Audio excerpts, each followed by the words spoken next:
Mis padres siempre fueron obsesivos con mis calificaciones hasta que...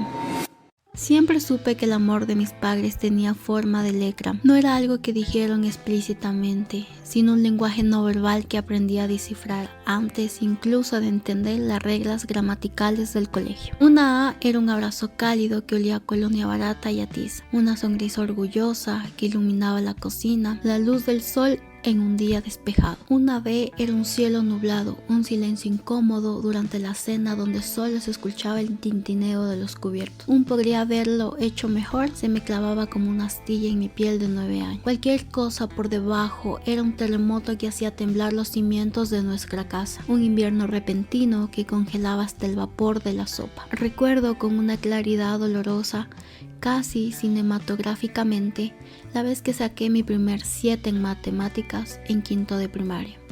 No fue por la falta de estudiar, había pasado horas subrayando el libro de ejercicios en mi estuche de rotuladores de colores. Simplemente los decimales se me atravesaron como un muro de cristal que no podía traspasar. Cuando les enseñé la boleta, el rostro de mis padres se descompuso en cámara lenta.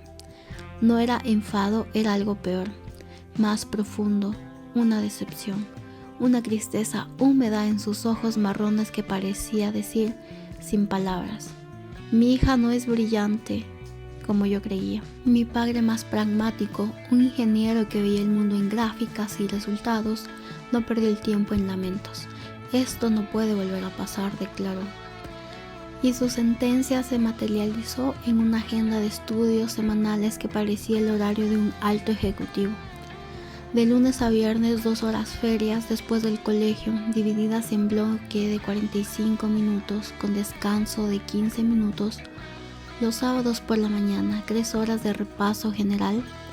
La televisión se convirtió en un lujo mitológico, un premio que solo se permitía los domingos por la tarde y solo si todas las tareas de la semana estaban perfectas, revisadas y firmadas por ellos.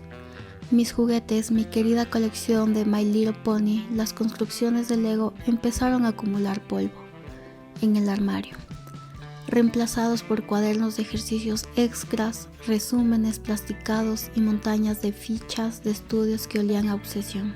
Mi infancia, mi adolescencia se midió en exámenes. Las meriendas sabían ansiedad a los días previos de una prueba importante. El yogur se me atragantaba en la garganta. El sabor de la victoria no era el de un helado de chocolate, sino el de un 10 escrito con rotulado rojo, grueso y decidido, en la esquina superior de un examen.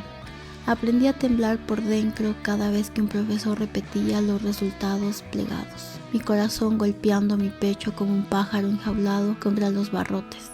No era el miedo a no saber, lo había estudiado todo hasta la extenuación. Era el pavor visceral a llegar a casa con una marcha escarlatada en mi expediente inmaculado. A ver de nuevo esa nube de decepción, esa fría distancia en los ojos de mis padres. Llegó un punto hacia los 14 años en el que ya no necesitaba presionarme. Yo era mi propia carcelera, mi verdugo y mi juez.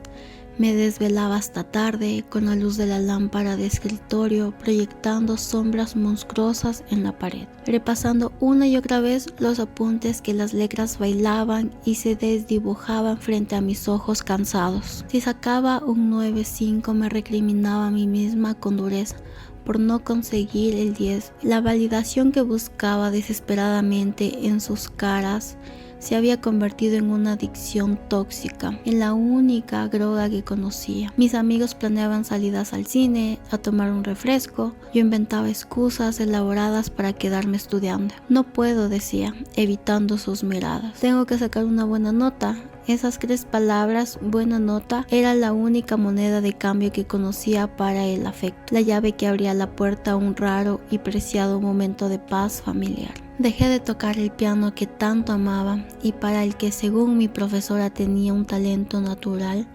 porque me quitaba tiempo de estudio precioso. Mi mundo, que debería haber estado expandiéndose, se encogió hasta caer en los angostos márgenes de un libro de texto, en el espacio entre una pregunta y una respuesta acorde. El punto de quiebre, el momento en que la cuerda se rompió, llegó en segundo de bachillerato.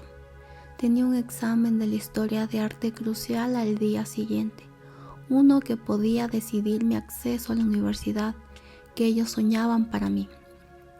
Y me embargó un pánico tan visceral, tan físico, que empecé a hiperventilar solo de abrir el pesado libro con reproducciones de Goya y Velázquez.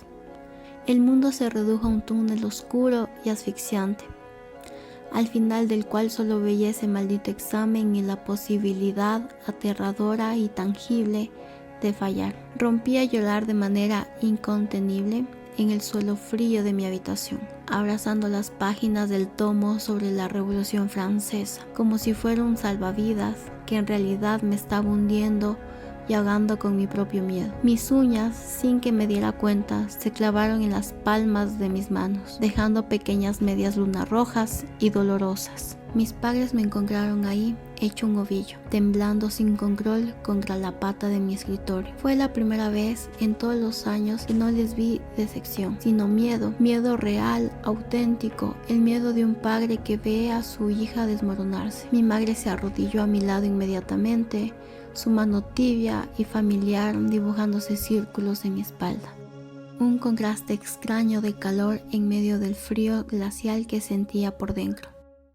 Mi padre quedó de pie, inmóvil, su expresión de ingeniero práctico resquebrajada por completo. Esa noche, entre sollozos que me desgarraba el pecho y me dejaba sin aire, logré articular entrecortadamente el veneno que llevaba años circulando por mis venas.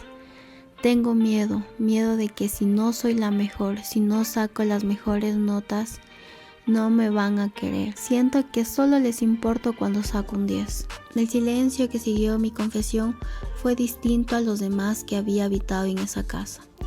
No era un silencio de reproche o de enfado, sino de impacto brutal, de darse cuenta por fin del monstruo que había ayudado a crear. Mi padre se dejó caer pesadamente en el borde de mi cama, con el rostro descompuesto y pálido. «Dios mío, Laura», susurró mi padre, con la voz quebrada por el llanto que también asomaba en sus ojos. «¿De verdad piensas eso?» Por el llanto que también asomaba en sus ojos. ¿De verdad piensas eso? ¿De verdad has vivido todos estos años pensando que nuestro amor dependía de una maldita calificación? No hubo un cambio milagroso de la noche a la mañana. Las heridas muy profundas no se curan con un solo abrazo, por muy sincero que sea. Pero algo fundamental se quebró y se reordenó en el núcleo de nuestra familia. Empezaron con un esfuerzo visible a cambiar su lenguaje. Preguntaban ¿cómo estás? Al llegar del instituto. Antes de lanzar el inevitable ¿qué nota sacaste? Mi padre un día sin previo aviso simplemente apagó la luz de mi escritorio a las 11 de la noche. Cerró mi libro de filosofía y dijo con una voz nueva, tranquila: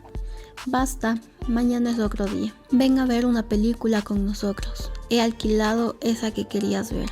Ese pequeño gesto tan simple fue tan liberador que cualquier discurso o promesa. Fue un camino lento, con recaídas, con viejos hábitos que se asomaban en la cabeza en los momentos de estrés, como antes de la selectividad, pero la presión constante, asfixiante, se fue disipando, centímetro a centímetro, dando paso a un espacio para respirar, para ser. Años después, ya instalada en la universidad y creyendo ingenuamente que había cerrado ese capítulo para siempre, llegó el día de mi graduación. Tras la ceremonia, entre abrazos y fotos, mi padre se acercó con un sobre amarillento y algo gastado en las esquinas. «Esto es para ti», dijo, su voz más grave de lo habitual. «Es hora que lo tengas. Tu madre y yo hemos hablado mucho. Esto es lo que teníamos que haberte dado hace mucho tiempo». Dentro no había una felicitación genérica ni un cheque.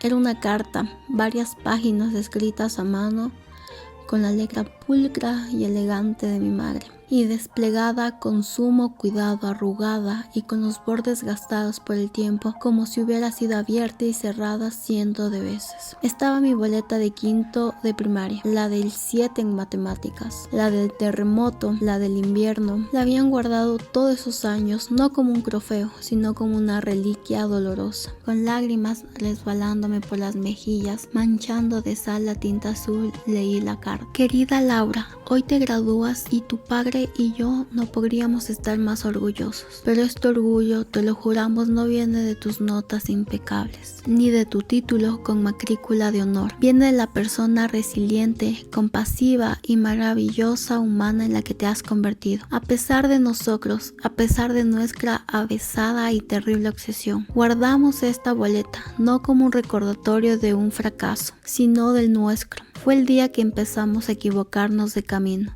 El día en que, cegados por nuestro deseo de darte un futuro perfecto, te dimos a entender con cada gesto y con cada silencio que nuestro amor era condicional, que valías por lo que aparecías en un papel y no por lo que eres. Te juramos que hicimos pensando que era lo mejor, que el mundo es duro y queríamos que estuvieras preparada. Pero ciega por ese objetivo, lastimamos a los que queremos, a ti. Perdónanos por no ver que estábamos aplastando tu luz. Esta boleta nos ha servido de recordatorio cada día de nuestro amor por ti. Es infinitamente más grande, más fuerte y más verdadero que cualquier número. Te queremos por tu risa que ahora vuelve a sonar en esta casa. Te queremos por tu bondad, por tu fuerza para levantarte incluso cuando te habíamos puesto una losa encima. Te queremos simplemente porque eres tú nuestra hija. Eso siempre, siempre será suficiente con todo nuestro amor, mamá y papá. Ahora esa boleta con el 7 en rojo descansa, enmarcada en un lugar privilegiado de mi escritorio, no como un trofeo de guerra ni como un recordatorio de una batalla, sino como el recordatorio más valioso que poseo, el documento más importante de mi vida, la prueba de que el amor más verdadero no es el que exige perfección, sino el que tras romperse su propia ceguera tiene el valor y la humildad de recomponerse, más fuerte, más sabio y más tierno, en torno a las cicatrices. Y que a veces las mayores lecciones de vida, aquellas que realmente nos curvan y nos definen, no se aprueban con un 10, sino se aprenden lentamente con dolor y con lágrimas, con un 7 que al final se convierte en la nota más valiosa de todas.